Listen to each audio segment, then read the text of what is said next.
Hello my dear students. आज हम लोग इंग्लिश का पहला चैप्टर, पोएट्री का पहला चैप्टर आज हम प्रारंभ करेंगे। और पोएट्री का जो पहला चैप्टर है वो है फाउंटेन। फाउंटेन को लिखा किसने है? फाउंटेन को लिखा है जेम्स रसेल लॉवेल। तो इस तरीके से आपको एक एक लेसन हम पढ़ाते चले जाएंगे और प्रत्येक लेसन को आपको कंप्लीट करते आना है। Okay, one by one lesson I shall teach all of you and you have to complete all the lessons.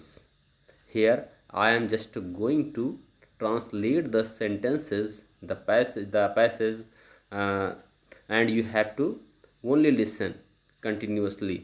Okay, so here first of all it has been written into the sunshine full of the light leaping and flashing from morn till light. Into the sunshine मतलब होता है सूर्य की रोशनी में या धूप में। Full of the light, light means होता है प्रकाश, प्रकाश से भरा हुआ होता है। इनटू द सनशाइन सूर्य की रोशनी या धूप में प्रकाश से भरा हुआ होता है। Leaping and flashing, leaping and flashing का मतलब होता है कूदते हुए होता है, क्योंकि जब फव्वारा चलता है तो ऊपर की ओर कूदता रहता है। एंड फ्लैशिंग, और सूरज की रोशनी में वो चमकता है, सूरज की जब किरणें उसके ऊपर पड़ती हैं तो चमकता है। From morn till night, from morn का मतलब होता है सुबह से, टिल नाइट का मतलब रात तक। Into the sunshine full of the light leaping and flashing from morn till night, सूर्य की रोशनी में प्रकाश से भरा हुआ होता है, कूदते हुए होता है और चमकते हुए होता है, सुबह से लेकर के रात तक। दूसरी लाइन देखिए, into the moonlight whiter than snow waving so flower like when the winds blow. Into the moonlight means अब चंद्रमा की रोशनी में या चांदनी में, whiter than snow, snow means होता है बर्फ, बर्फ से भी ज़्यादा सफ़ेद होता है। Waving so flower like, flower means होता है फूल, फूल की तरह लहराता है। व्हेन द विंड्स ब्लो, जब हवा चलती है तो, मतलब क्या है इसका, चांदनी में जब हवा चलती है तो यह फूलों की तरह लहराता है। मतलब चांदनी में या चांद की रोशनी में यह बर्फ़ से भी ज़्यादा सफ़ेद होता है, मतलब सफ़ेद, इस ये सफ़ेद रंग का दिखता है। Waving so flower like when the winds blow, और जब हवा चलती है तो यह फूलों की तरह लहराता है। और देखिए, into the starlight, star means होता है तारा, into the starlight means होता है तारे की रोशनी में। रसिंग इन स्प्रे, रसिंग का मतलब होता है भागते हुए होता है। इन स्प्रे मीन्स होता है फुहार में, फुहार में भागता है या फुहार के रूप में भागता है। जब तारे की रोशनी होती है तो वह फुहार की तरह फुहार में भागता है। Happy at midnight happy by day, मतलब आधी रात को भी वो खुश होता है और पूरा दिन खुश रहता है। हैप्पी एट मिडनाइट, आधी रात को भी खुश रहता है। हैप्पी बाय डे मीन्स पूरा दिन वो खुश रहता है। Ever in the motion blithesome and cheery, ever in the motion means होता है या सदा, गति में भी। ब्लिथसम एंड चेरी, ब्लिथसम का मतलब होता है प्रफुल्लित रहता है, एंड चेरी मीन्स होता है आनंदित रहता है। सदा गति में भी यह प्रफुल्लित रहता है और आनंदित रहता है। ठीक है, और आगे देखिए, still climbing heaven word never आ वेरी, सदा ऊपर की ओर उठते हुए होता है। नेवर आ वेरी, और कभी भी थकता नहीं है। स्टिल यहाँ पर इसका मतलब सदा, वैसे स्टिल मतलब फिर, अब तक या फिर भी कई मीनिंग होती है, लेकिन यहाँ पर हम इसका अर्थ सदा जैसे लगाएंगे। स्टिल क्लाइंबिंग हीवन वर्ड, सदा ऊपर की ओर, हीवन मीन्स होता है स्वर्ग, स्वर्ग की तरफ या ऊपर की ओर उठते हुए होता है। और नेवर अ वेरी, और कभी भी थकता नहीं है। यूवर इन द मोशन, यहाँ तक कि सदा गति में भी। ब्लिथसम एंड चेरी मीन्स होता है प्रफुल्लित रहता है और आनंदित रहता है। स्टिल क्लाइंबिंग हीवन वर्ड, सदा ऊपर की ओर वो उठते हुए होता है। नेवर अ वेरी, और कभी भी थकता नहीं है। दूसरा देखिए, glad of all weathers still seeming best, upward और downward motion thy rest, glad of all weathers means सभी मौसमों में वो खुश होता है, स्टिल सीमिंग बेस्ट और सदा अच्छा अपना सर्वोत्तम प्रदर्शित करता है, सबसे ज़्यादा सर्वोत्तम वो प्रदर्शित करता है।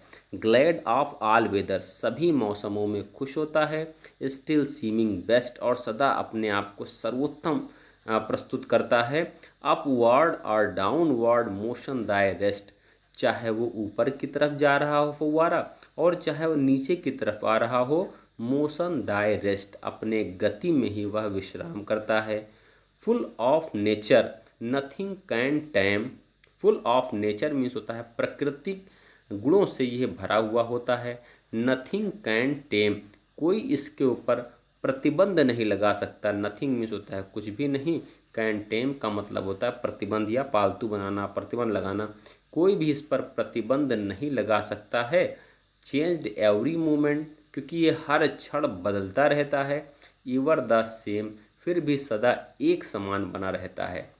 मीन्स फुल ऑफ नेचर, यह प्राकृतिक गुणों से भरा हुआ होता है। कोई इस पर काबू नहीं कर सकता है या इस पर प्रतिबंध नहीं लगा सकता है।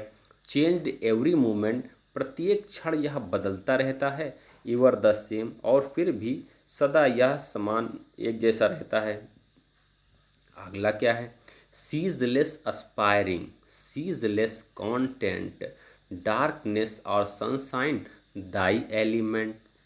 सीजलेस अस्पायरिंग, सीजलेस कंटेंट, ये सीजलेस मीन्स होता है निरंतर, अस्पायरिंग का मतलब होता है प्रेरणा देता है।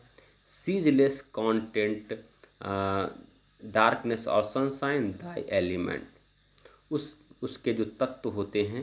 1 मिनट देखिए, ceaseless aspiring, ceaseless content, darkness और सनशाइन दाई एलिमेंट, जो उसके तत्व होते हैं वह सीजलेस अस्पायरिंग, सदा अस्पायरिंग मतलब होता है प्रेरणा देते हुए होते हैं।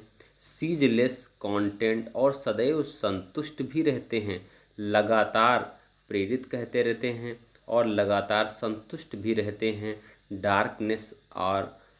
डार्कनेस और सनशाइन दाई एलिमेंट, अंधेरा हो या सूरज की रोशनी हो, मतलब अंधेरा हो या धूप में हो, लगातार यह एस्पायरिंग मतलब प्रेरित क्या करते हैं और लगातार संतुष्ट रहते हैं। ठीक है, तो ये लाइन समझ में आ गई होगी कि उसके जो तत्व होते हैं लगातार एस्पायरिंग में ऊपर उठते रहते हैं या हमें आगे बढ़ने के लिए प्रेरित क्या करते हैं, या हम यहाँ पर अर्थ लगा सकते हैं कि जो उसके तत्व हैं लगातार ऊपर उठते हुए रहते हैं और लगातार संतुष्ट रहते हैं। और डार्कनेस, चाहे अंधेरा हो या सूर्य की रोशनी हो या धूप हो। और लाइन क्या है? ग्लोरियस फाउंटेन, हे शानदार फव्वारे, let my heart be fresh changeful constant upward like thee. हे शानदार फव्वारे, मेरे हृदय को भी ताजगी से भरपूर, चेंजफुल मीन्स होता है परिवर्तनशील, कांस्टेंट और स्थिर, अपवर्ड लाइक दी और ऊपर की तरफ सदा आगे बढ़ते रहना। इस तरीके से लाइक दी का मतलब अपने समान आगे बढ़ना और स्थिर रहना, ताजगी से भरपूर और परिवर्तनशील मेरे हृदय को भी बना दो। हे शानदार फव्वारे, अपनी ही तरह मेरे हृदय को भी ताजगी से परिपूर्ण और परिवर्तनशील और स्थिर और अपने समान ऊपर की ओर उठते हुए बना दो। तो ये लेसन कौन सा है? ये लेसन पहला है, द फाउंटेन। फाउंटेन मीन्स होता है फव्वारा। फव्वारे की क्वालिटीज़ को यहाँ पर बताया गया है। ठीक है, यहाँ पर क्या बताया गया है? फव्वारे की क्वालिटीज़ को जेम्स रसेल लावेल जी ने बताया है। बस यही एक एक लाइन को आपको तैयार करते जाना है, एक एक लाइन को आप बार बार पढ़िए।